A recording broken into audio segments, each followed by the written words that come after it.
machine now. एक question हम लोग ऑडियंस से लेंगे.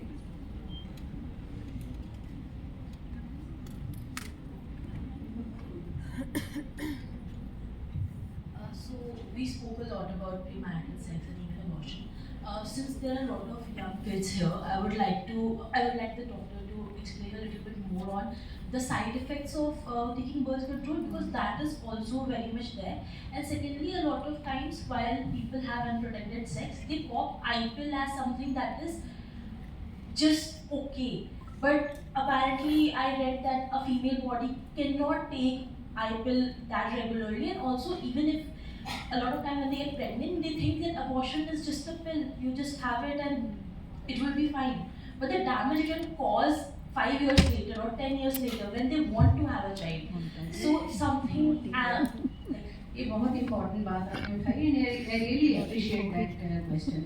देखो, जो ओसी पिल्स आप ले रहे हो, कॉन्ट्रासेप्टिव पिल्स ले रहे हो, वो आपको डबल बेनिफिट देगी. एक तो आपके पीरियड्स रेगुलराइज हो जाएंगे. जो भी पीसीओडी वाली लड़कियों उनको बहुत हेल्प मिलेगी इस चीज़ से. उससे बहुत हेल्प मिलेगी कि जो लड़कियां हैं उनके पीरियड्स भी रेगुलराइज हो गए और वो प्रेग्नेंट भी नहीं. क्योंकि प्रेग्नेंट ना होना एक सबसे बड़ी चीज़ है, क्योंकि जैसे ही प्रेगनेंसी आएगी उसके साथ बहुत सारी इम्प्लीकेशंस आ जाएंगी. आपकी बॉडी कहीं पे भी अफेक्ट हो सकती है, लॉन्ग टर्म इनफर्टिलिटी हो सकती है, आप कोई गलत तरीके से अबॉर्शन कराने के तरीके में जा सकते हैं, जहाँ पे आप कहीं पे भी हरास भी हो सकते हैं और ऑब्वियसली फिजिकली भी अफेक्ट हो सकते हैं. सेकेंड चीज़ आई IPL की आपने बात की. IPL is not a method of contraception. IPL सिर्फ एक इमरजेंसी कॉन्ट्रासेप्शन है.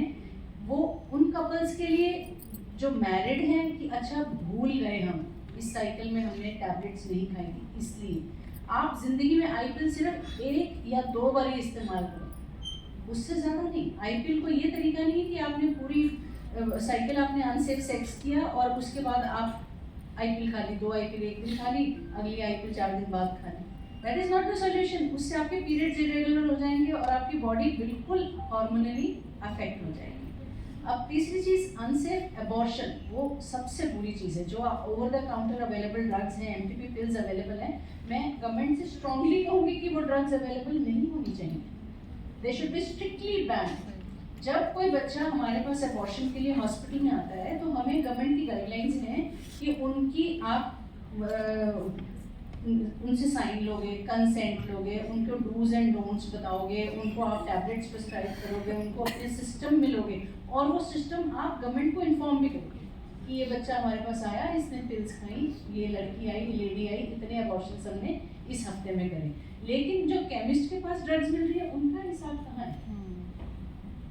और आजकल हर कोई केमिस्ट के पास जाके MTP पिल्स ले लेता है और अबॉर्शन कर लेता है. और फिर उसके बाद लड़कियां ये भी नहीं सोचती कि वो कंप्लीट हुआ भी अबॉर्शन कि नहीं हुआ.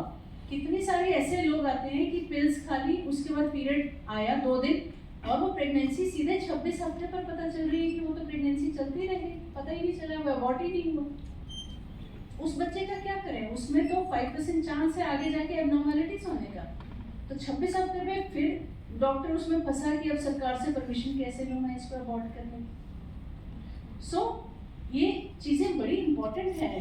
MTP अबॉर्शन करना अनसेफ, वो अनसेफ अबॉर्शन ही हो गया ना अगर आपने केमिस्ट से दवाई ले ली तो, और आपने फॉलोअप में भी नहीं रखा कि हाँ वो अबॉर्ट करी भी कि नहीं करी. इसमें नुकसान किसका हुआ? लड़की का. हर सिचुएशन में लड़की का नुकसान हो रहा है.